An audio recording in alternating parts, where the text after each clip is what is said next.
안녕하세요. 제가 세상에서 제일 싫어하는 사람이 두 부류가 있는데 그중 하나가 겉다르고 속다른 사람입니다. 그리고 저희 어머님이 딱 그런 분이셨어요. 어디서부터 이야기를 해야 할지 모르겠습니다만 아무튼 어머님 때문에 찌질한 남편과 이혼까지 하게 되었으니 이건 뭐 감사 인사라도 드려야 할까요? 남편과는 대학 시절부터 알고 지내던 사이입니다.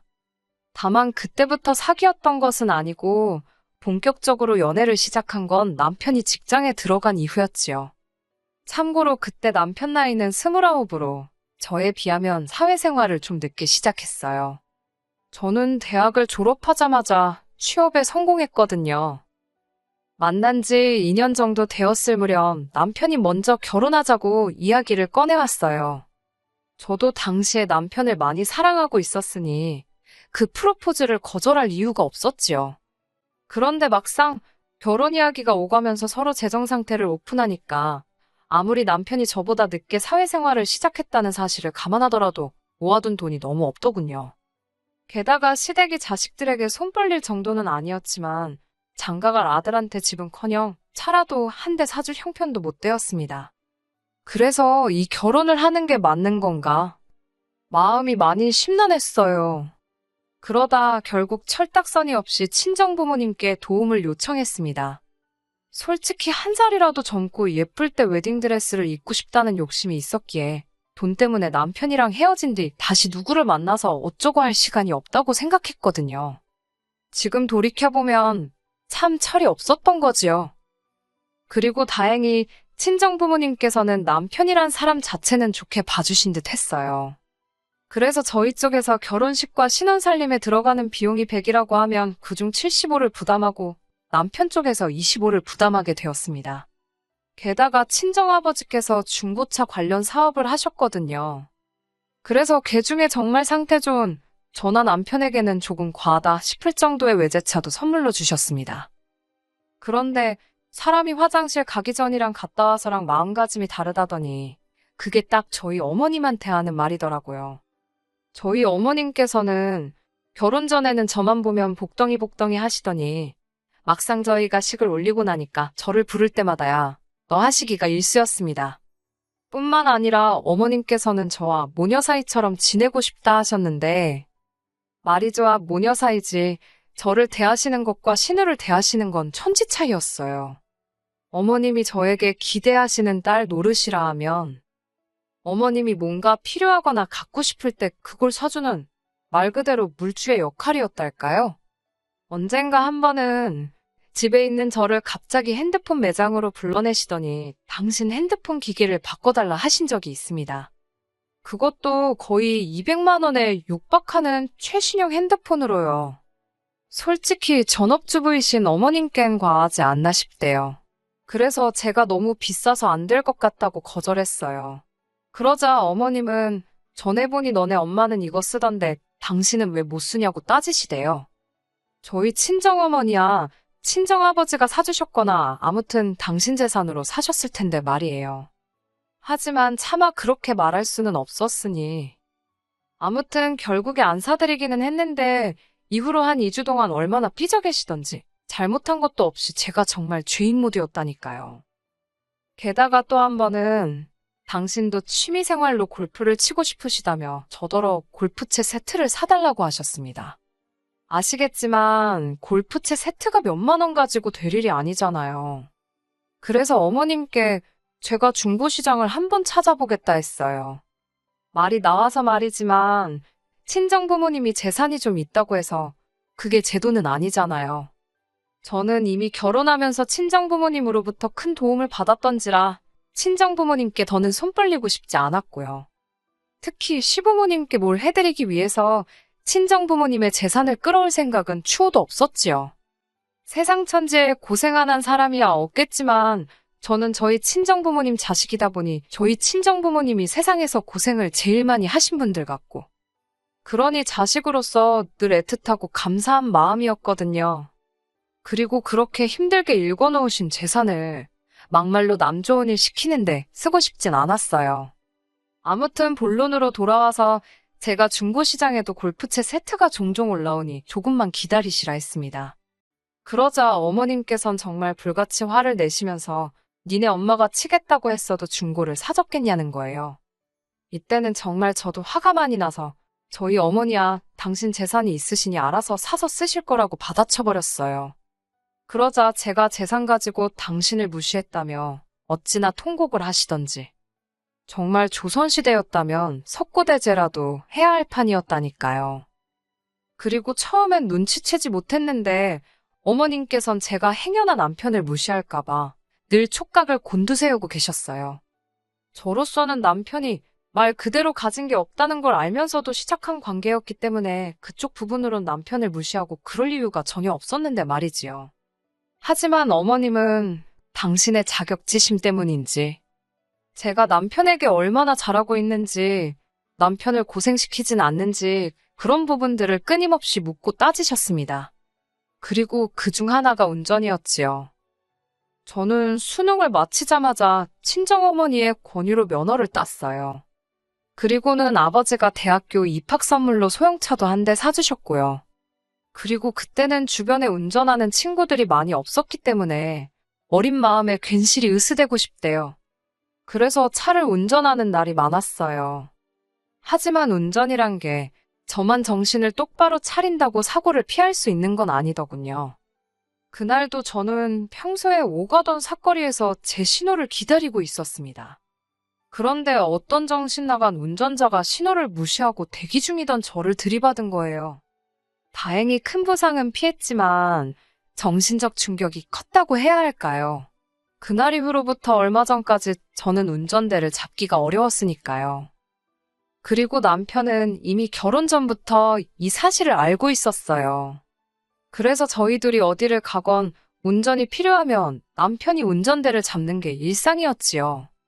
친정아버지께서 남편에게 차를 주셨던 것도 그런 남편에게 당신 나름대로 고마움을 표현하신 거고요. 하지만 어머님께서는 저희 친정아버지가 차를 해주셨다는 사실은 온데간데 없이 잊으시고 그저 운전대를 잡은 당신 아들만 불쌍해 보였던 모양이에요. 어머님께서는 운전대를 잡은 남편을 발견할 때마다 제가 당신 아들을 무슨 머슴 부리듯 부린다고 생각하신 건지 저더러 왜 운전을 못하냐고 다그치기 일쑤셨습니다. 그럴 때마다 저는 그런 어머님이 야속하기도 했지만 동시에 시어머니는 시어머니구나 생각하며 어머님을 이해하려 했고요. 그런데 그런 대화가 있고 얼마 지나지 않았을 때였어요. 신우가 남자친구 어쩌고 하며 이야기를 꺼내더니 자기도 면허를 따야겠네 어쩌네 하는데 어머님께서 대본에 네 남자친구가 운전하면 되지. 네가 뭐하러 면허를 따냐고 그러시는 거예요. 어이가 없어서 제가 어머님을 한번 쳐다봤습니다. 그러자 어머님께서 하시는 말씀이 신우 손 좀 보래요. 저렇게 작고 고사리 같은 손으로 운전대를 어떻게 잡냐고요. 담배도 잘만 피는 손인데 운전대는 왜 못 잡냐고 한마디 하려다가 꾹 눌러 참았네요. 그리고 그쯤에서 어머님이 멈추셨으면 제가 이렇게 사연을 쓰는 일은 없었겠지요.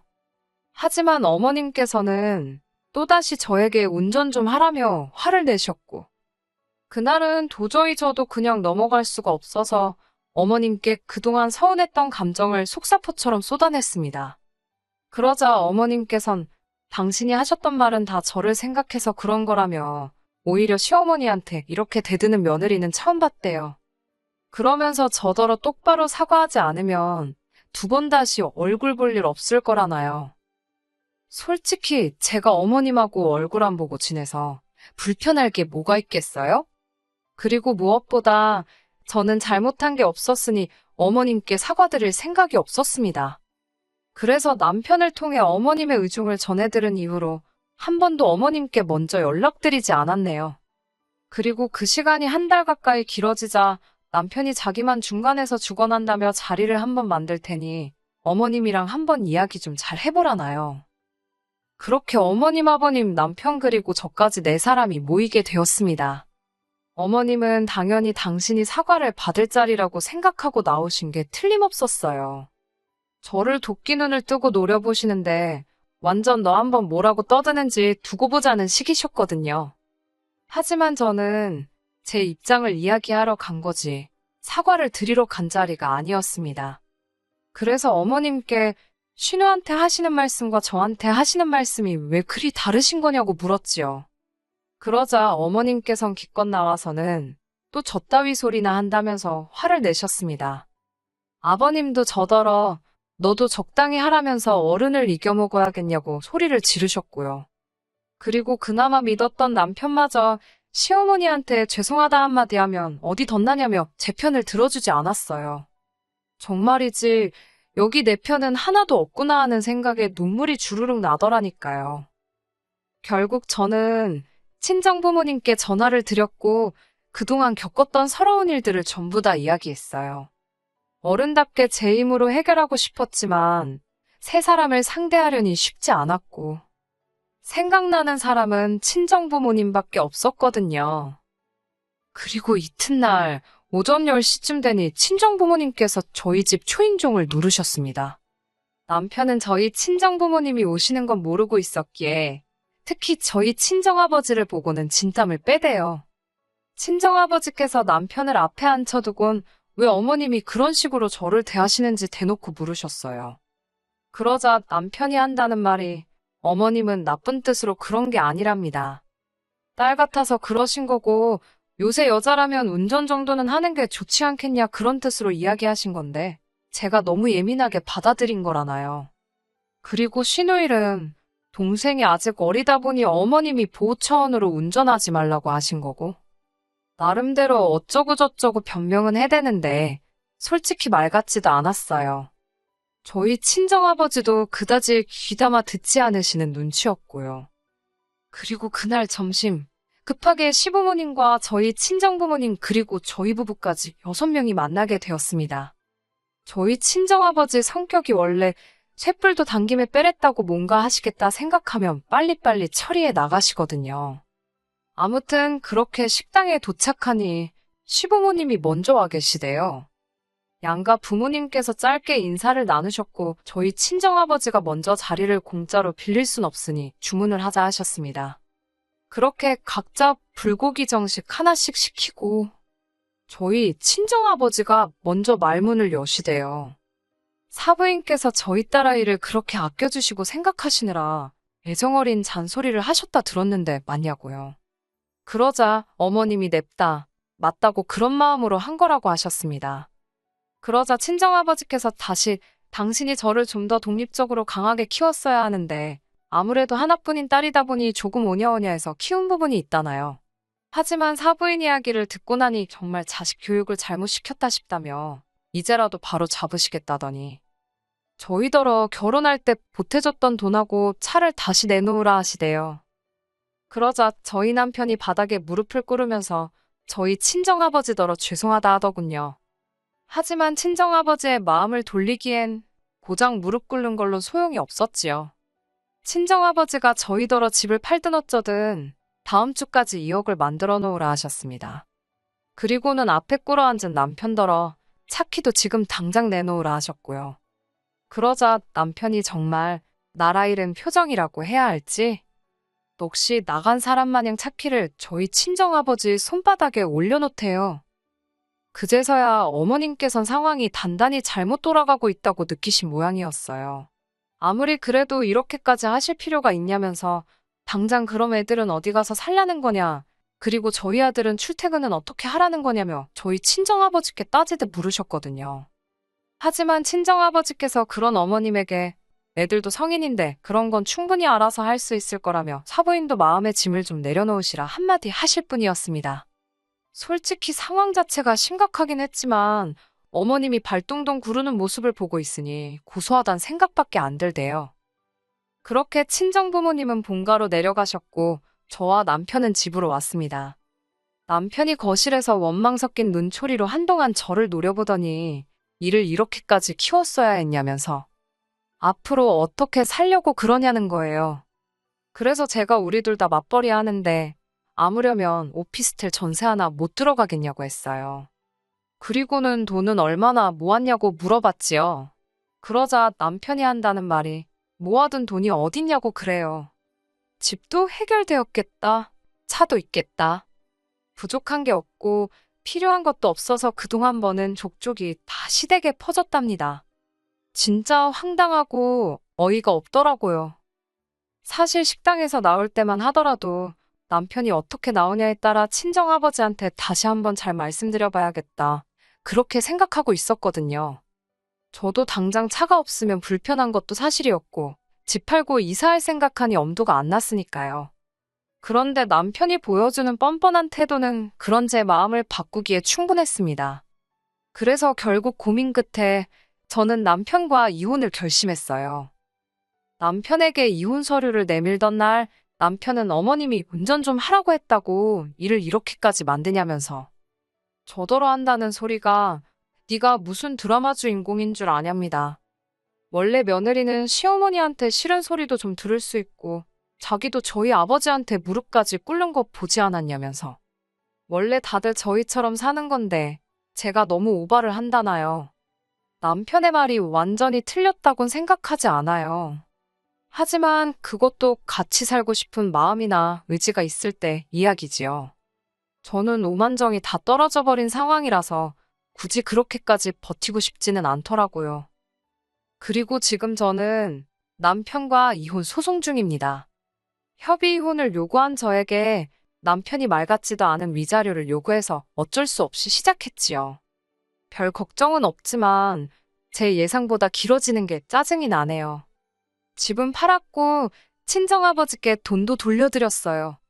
이후로 저는 오피스텔에서 생활하고 있고 남편은 본가로 들어갔다 들었습니다. 사람이 독립적이어야 된다고 외치시던 어머님께선 정작 30대 중반에 한번 갔다 온 아들을 품고 살게 되셨으니 인생 참 재밌네요. 한편 저는 운전도 다시 시작했습니다. 몇 년 만이라 도로 연수부터 다시 시작했는데 처음 며칠은 손발이 정말 덜덜 떨리더라니까요. 아무튼 어머님의 말 한마디로 제 인생이 좋은 쪽으로 흘러가게 되었잖아요. 언젠가 감사 인사라도 한번 전해야 할까요? 어떻게 사연을 마무리해야 할지 모르겠네요. 아무튼 저는 지금은 잘 지내고 있어요. 무수히 많은 이야기들 중 하나였을 텐데 들어주셔서 감사합니다. 끝까지 들어주셔서 감사합니다. 오늘의 사연은 여기까지입니다. 구독과 좋아요, 알람 설정 부탁드리고 더 좋은 사연으로 다시 찾아뵙겠습니다. 감사합니다.